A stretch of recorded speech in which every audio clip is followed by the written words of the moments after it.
কোস্টারিকার সাথে ড্রতেও আত্মবিশ্বাস পাচ্ছেন পাকেতা।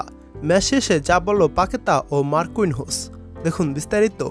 নেইমার চোটে পড়ার পর থেকে ব্রাজিল দলের সবচেয়ে বড় চিন্তার কারণ হয়ে দাঁড়িয়েছে গোল করা। মাঝে মাঝে ভিনিসিয়াস, এনরিকরা ঝলক দেখান বটে, তবে গোলের সামনে ব্রাজিলের দুর্বলতা চোখে পড়ার মতো। কোস্টারিকার বিপক্ষে কোপা আমেরিকায় নিজেদের প্রথম ম্যাচে বজায় ছিল সেই একই চিত্র। অসংখ্য সুযোগ মিসের মহড়ায় তাতে ড্র নিয়ে সন্তুষ্ট থাকতে হয়েছে ব্রাজিলকে।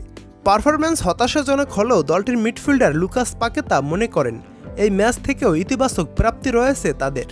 মঙ্গলবার সকালে ডি গ্রুপের ম্যাচে যথারীতি পজিশন থেকে গোলের সুযোগ তৈরি, সব জায়গায় এগিয়ে থাকলেও দরিবাল জুনিয়রের দল কাজের কাজটাই করতে পারেনি, আর যা হলো গোল করা। গোলের জন্য 19টি শট নিলেও লক্ষ্যে রাখতে পারেন মাত্র 3টি শট। শেষের দিকে পাকেতা নিজেও মিস করেন কয়েকটি সুযোগ, যা সহজে জালে পাঠানো যেত।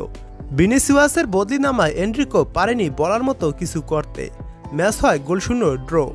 সব দিক থেকে পিছিয়ে থাকা কোস্টারিকার বিপক্ষে ব্রাজিলের এমন পারফরমেন্স মোটেও আশা জাগা নিয়ে নয়। তবে লুকাস পাকেতা মনে করছেন খারাপ খেলেননি তারা। তিনি বলেন, আমরা একটা দুর্দান্ত ম্যাচ খেলেছি, আমরা শেষ অবধি লড়াই করেছি, আমার সামনে গোলের 3টি সুযোগ ছিল, আমরা জিততে না পেরে হতাশ, কিন্তু আমরা আত্মবিশ্বাস নিয়ে ফিরেছি, আমরা লড়াই করেছি, আমরা আমাদের খেলাটাই খেলেছি। আমাদের ফিনিশিংয়ে উন্নতি করতে হবে, বিশেষ করে আমাকে এবং অন্যান্য খেলোয়াড়দেরও, যাতে আমরা সামনে জিততে পারি। অভিজ্ঞ মিডফিল্ডার মার্কুইনহোস অবশ্যই এই ফলাফলে চিন্তার কারণ খুঁজে পাচ্ছেন।